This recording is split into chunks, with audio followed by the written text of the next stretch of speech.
How can you, as a mom, help your child heal their trauma? I'm going to give you 5 steps that you can take. And it doesn't matter if the trauma was physical, maybe already during their birth or afterwards through any accidents or injuries. If the trauma they went through was emotional, maybe there was abusive family member or bullying at school, or if it was a combination of both.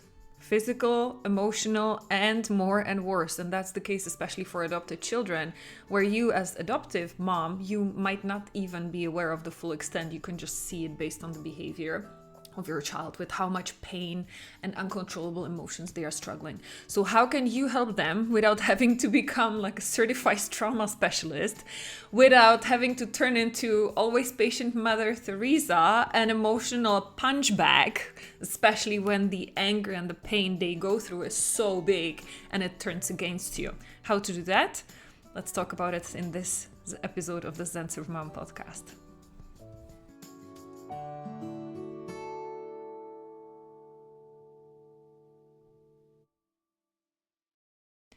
Hi, I'm Alena and I'm a mommy tantrum specialist because I used to be a specialist at yelling at my daughter and having huge emotions and mommy tantrums myself. Now, luckily for my daughter, I did figure it out. I have helped thousands of women since then, so far, through this Zen Supermom podcast and also through my Zen Supermom program. Okay, and what I noticed there is a subgroup of moms for whom it's even more difficult to stay calm and patient and unconditionally loving with their children because their children went through some form of trauma. They have a painful past experience, physical, emotional, or a combination of both. And so it's even more difficult for them to manage that anger and quote-unquote disobedience of their children, because even though, like, no matter how many parenting books they read, how many books on trauma they read and researched, no matter how much compassion they feel for their children and how much they want to help them manage all that pain and get over and process whatever painful experiences happened in their past, there comes a point, mom is just a human as well. And especially if you become like the emotional or physical punch bag of your child who's carrying so much pain that they are then directing it at you, it's completely normal and very common that you snap yourself too sooner or later. Yeah, because like your patience has limits, and when nothing else works, it's completely normal and natural that you lose it too. But then you make yourself feel even more guilty and you beat yourself up even more than moms of kids who have no trauma, because you feel like I should know better. I cannot make the trauma of my child even worse by losing my patience and yelling at them, right? Like, so you're putting even more pressure on yourself. So this podcast episode is for you.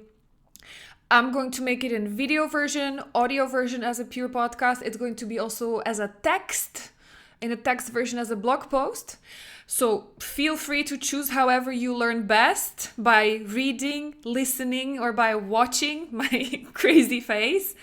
And then, in either way, the next step where I'm going to invite you in is my free Mommy Tantrum Masterclass, because we are going to do even more exercises and go even deeper into many of these topics, okay? What we will do here right now is I'm going to give you 5 steps how you can help your children process and heal their trauma faster and better, okay? Because there is a lot you can do. So let's go for it. Step number 1, stop beating yourself up. This is absolute must. Like, you cannot avoid or skip this step. As long as you keep beating yourself up, you know what will keep happening, right? Because what's happening already right now, huh? The more guilty and ashamed you feel, the less energy you have, and the less power you have to actually go and change that situation, right? No amount of your self-punishment is going to help your child. So stop that nonsense. This is not your fault. And let's move on. All right? Deal? Good. Step number 2. The only way how you can help your child is by you helping yourself first. And like, for those of you who'll be like, wait, what? Like, I didn't go through any trauma, not in my childhood, not ever. I had a happy childhood. Like, what are you talking about? I'm good here. It's my child who needs help with trauma. I'm like, okay, great. However, if you're sitting here because you're losing your patience when your children have huge emotions, huge anger outbursts that are uncontrollable, and if you're sitting here and telling me that you snap as a result, then we need to talk, and there's something that you need help with too, okay? And again, this is not your fault. I'm not pointing fingers or blaming you for anything. I know you're doing your best. But if a mom comes to me telling me she snaps and loses patience and reacts in situations that she regrets afterwards, and she feels guilty for snapping, yelling, or even like feeling like, oh, I would love to shake my child to like, then that's an indication that you did not grow up having healthy role models on how to manage this level of stress and pressure. Okay? And that's not a judgment on your parents or your childhood. That's a fact. Okay? Because you having what I call a mommy tantrum, like, feel free to ditch that concept or not. But if you're snapping, if a part of you gets so emotionally overwhelmed, especially when you're tired, when you're running out of time, when it's already getting late, you're exhausted, hungry, or pressed for time, yeah? If there's a part of you that loses it and your smart brain goes poof, and all is inside is your own uncontrollable rage, that's a symptom. And it's a symptom of not really effective stress coping mechanisms that go all the way back to your childhood. Even if in your childhood you never yelled before. Yeah. But that's why I was inviting you for my Mommy Tantrum Masterclass, because that's where I explained it even in more detail.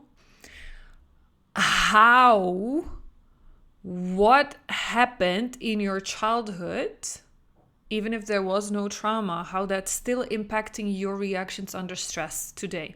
Okay? And that needs to be cleaned up so that you become the emotionally stable, healthy, safe adult who does not get triggered. Okay? I don't need you to become Dalai Lama. Okay? And we will talk about it. Step 3 is like, you should not become a punchbag. You should not become a human, just let your kids, because they are in so much pain because they went through trauma, so of course they have so much anger, and you should just stay calm, mom. Just take it. Let the kids punch and hit and kick you and call you names whenever they are out of control. No.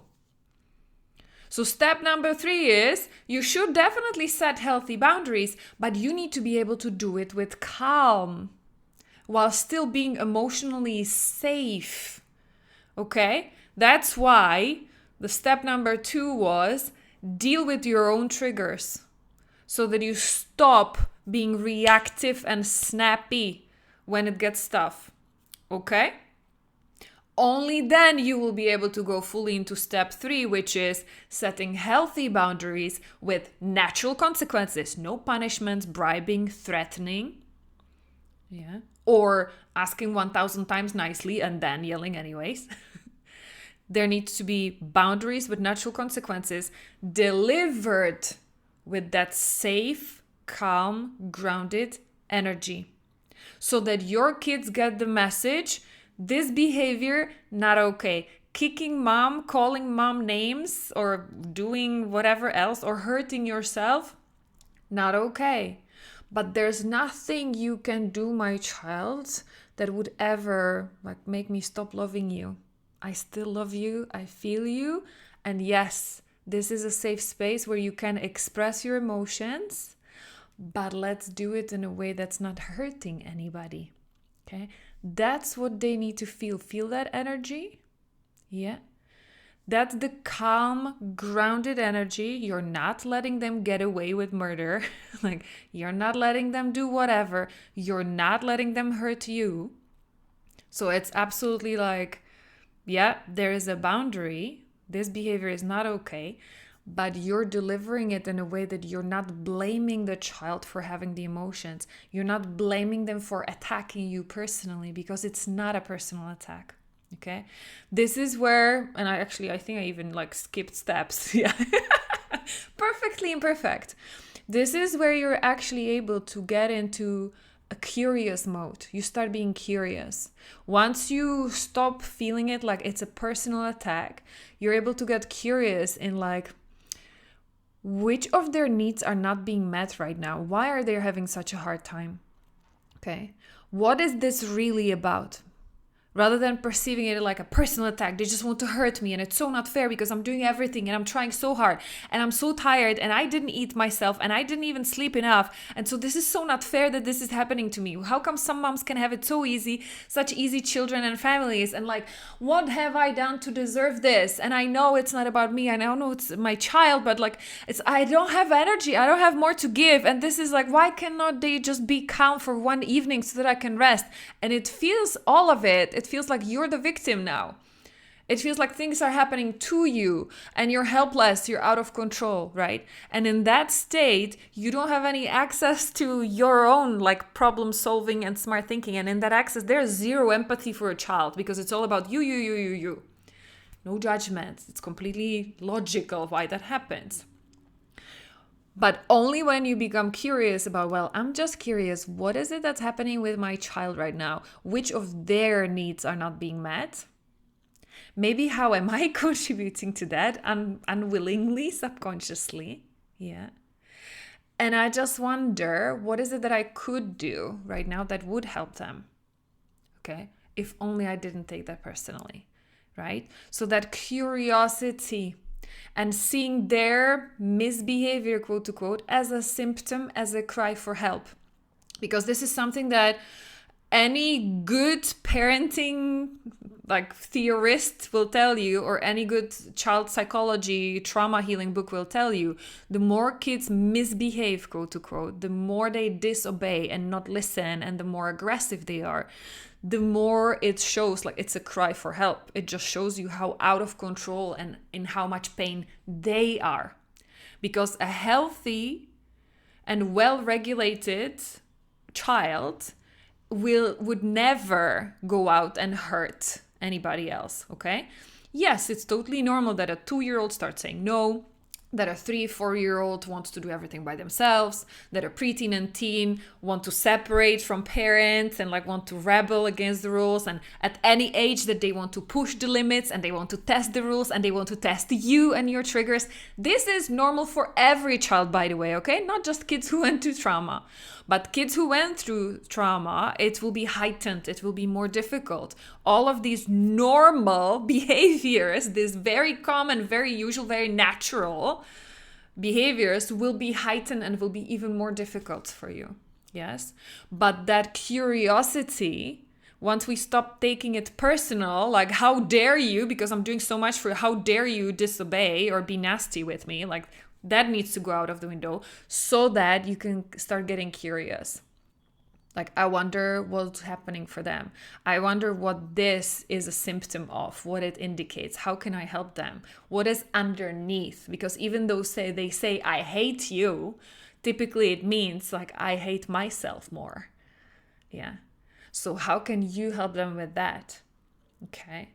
While keeping the boundaries, while making sure like it's not okay to hurt anybody, not me, not yourself. Like there need to be healthy boundaries. Now, what I mean by healthy boundaries is, what are the non-negotiable rules of creating safety at home, right? So classic examples should be no physical or emotional hurting each other. Yeah, that's a rule. Because that makes perfect sense in terms of everybody feeling safe at home, right? What I do not mean by healthy boundary is a boundary you're not willing to stick to consistently every day, no matter what. Like I have so many moms who come to me and who complain about screen time with their kids. But then when I ask them, well, is that something you are willing to stick to? Is there a non-negotiable boundary, the same boundary every single day, no matter what? Or are you saying, okay, one day, like go and use the screen when you don't have enough time, you need to finish working, you need to finish cooking, and you just don't want anybody to bother you, or you want your moment to scroll through your social media, so you let them watch half an hour longer? And then the next day, suddenly, no, back to rules because I need to be the good mom and I need you need the boundaries and don't negotiate with me. Like, what? Where's the consistency? Like, no.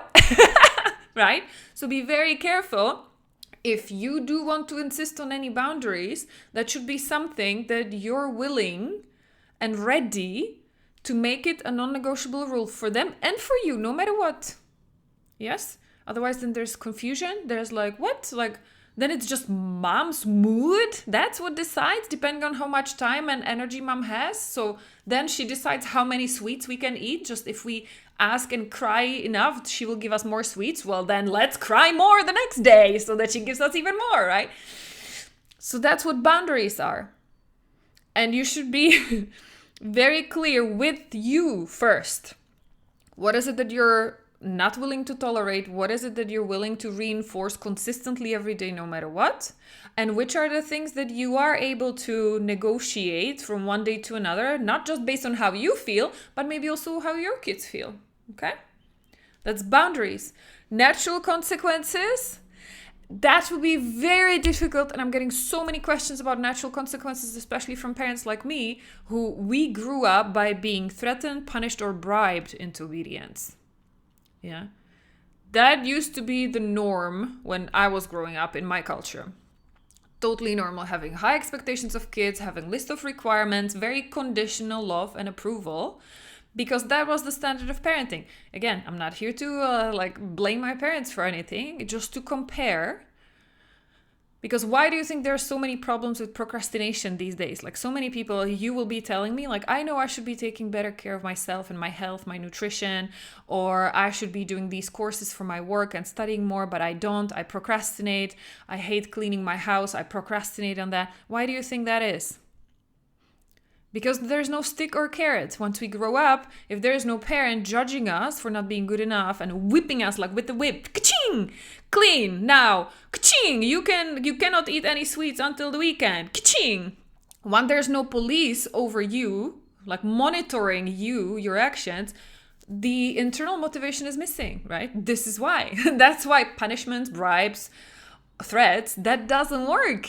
Because that doesn't teach kids the healthy motivation they should have for the rest of their lives on how to be good, kind, respectful people who are self-motivated for growth, for nurturing and taking care of their family and their home, right? So natural consequences is another discussion we need to have, and it goes back all the way again to your own childhood, right? And that's true for all moms, not just moms with kids with trauma. But it's even more sensitive if your children have experienced trauma, because they'll be even more sensitive to punishments and threats. Yeah. So that's why you cleaning up your boundaries and consequences will be even more important and crucial, so that you don't come across as either the police mom who's super strict and for whom the rules are important than the human being, and then your connection and relationship with your child. Or flipping to the other extreme, which again happens even to moms with non-traumatized kids, but especially to moms whose circumstances are more difficult. You will flip from the police mom, you will flip to the doormat. The people-pleasing, avoidant mom who wants to keep peace. I don't want to traumatize my child even more.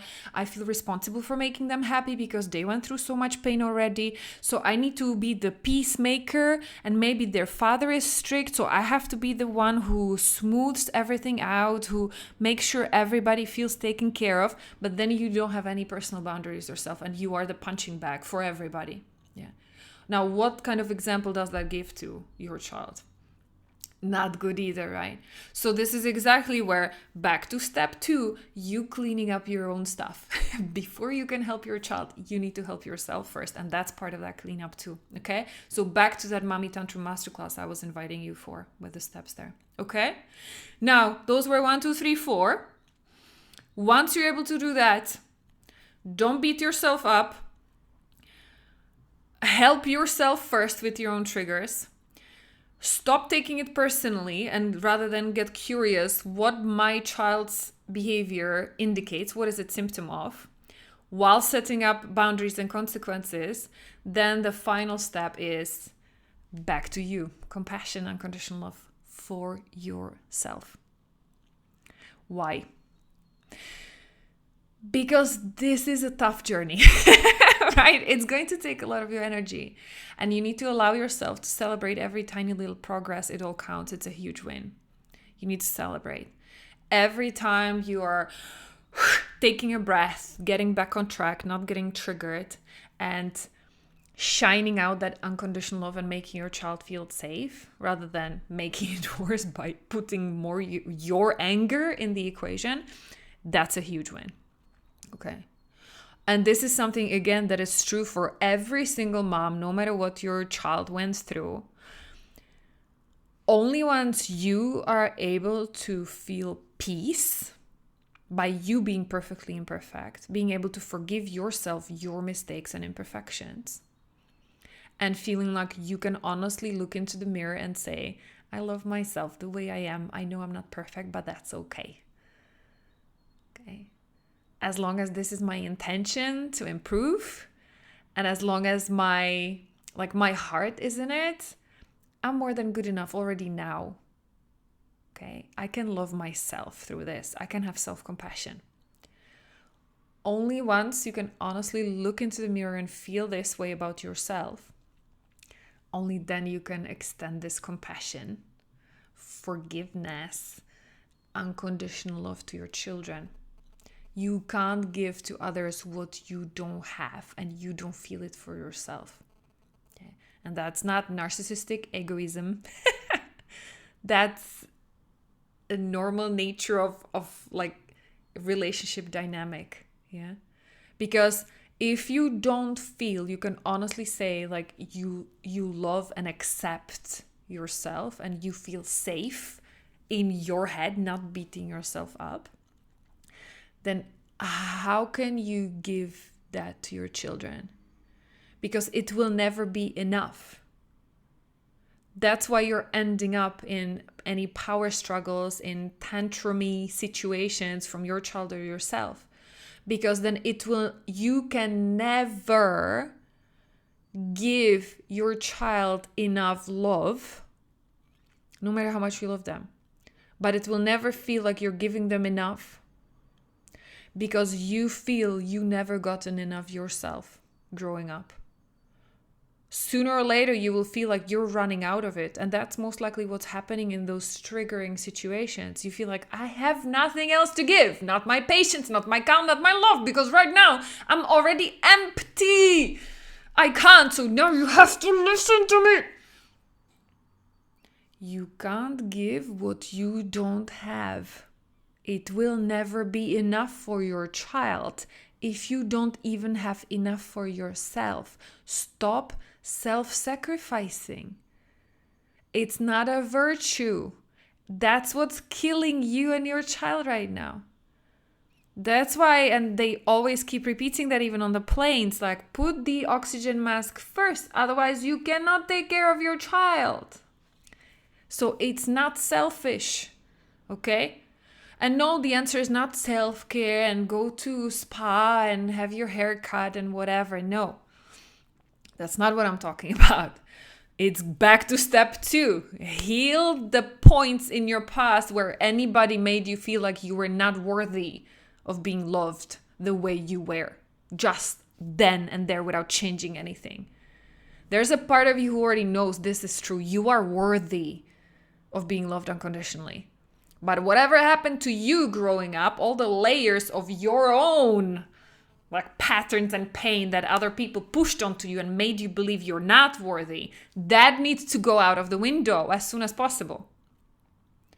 Because that's what's draining you. It's like a leaking bucket. It doesn't matter how much love for your kids feel. Your bucket of love has holes and it's leaking. It will never be enough. Not for you, not for your child. So that bucket, using crazy metaphors, that needs to get fixed. Yeah. Because underneath, there's already a part of you who knows, I am right. This feels right. This feels true.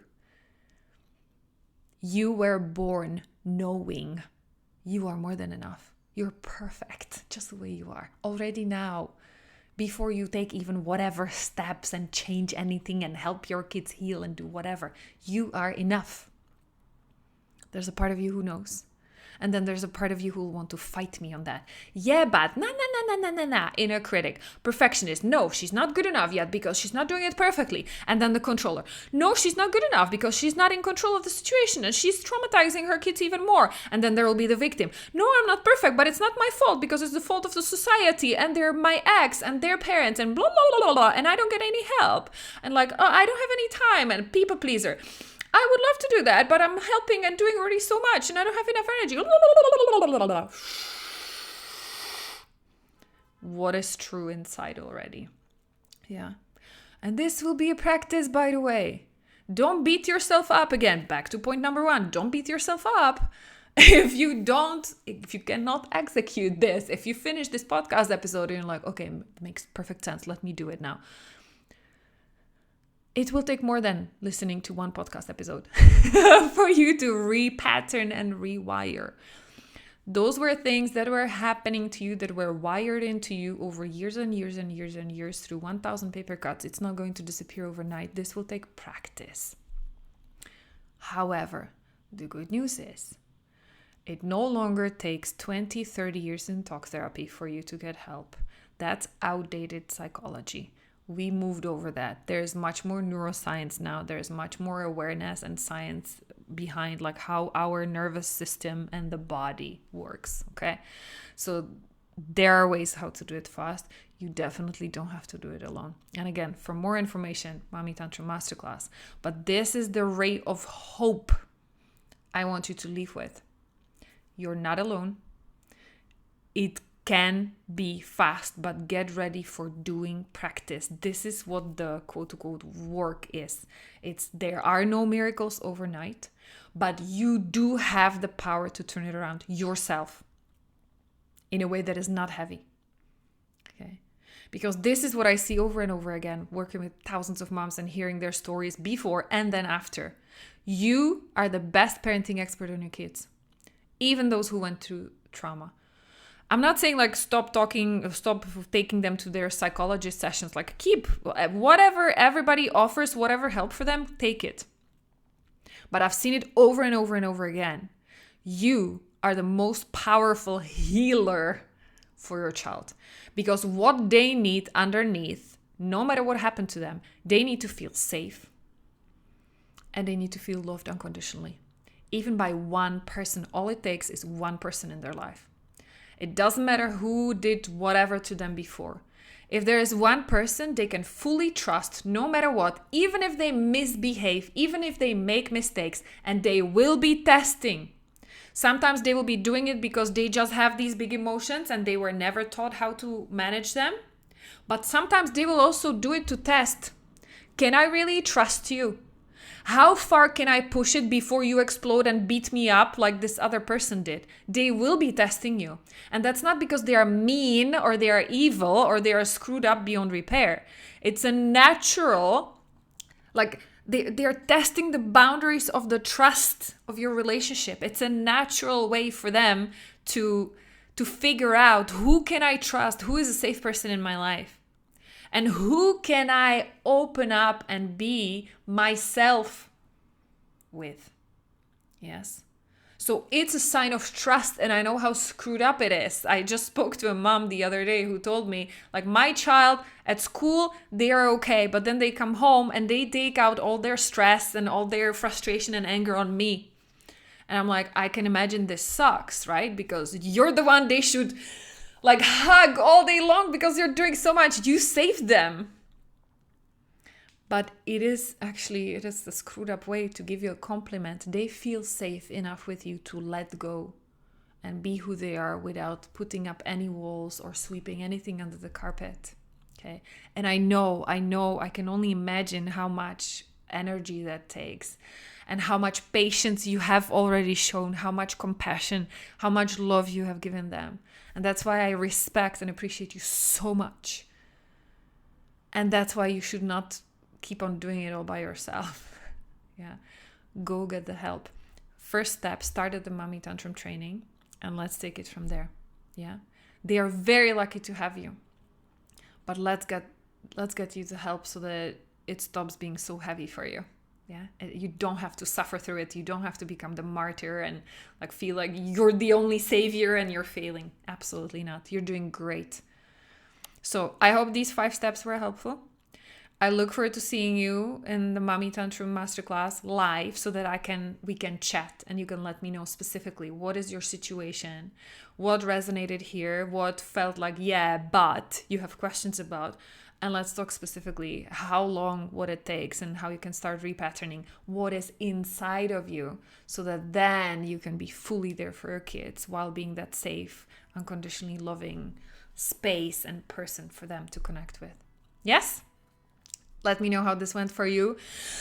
Take a big breath and celebrate. This is another of your wins. Yeah. You're not easy to discourage. You're not easy to get triggered. There might have been people who started listening to this podcast episode and they already left. You did not. And that tells me a lot about you. So well done. This is already your win today. I don't care whatever else happened today. You can tick in the box. You can check the box and tick it on. This is a huge win already. Much more awareness. You have the next steps and you are getting the help. So focus on that. Progress over perfection. Let's go. Take very good care, Supermom, and see you the next time in the next episode of the Zen Supermom podcast. Bye.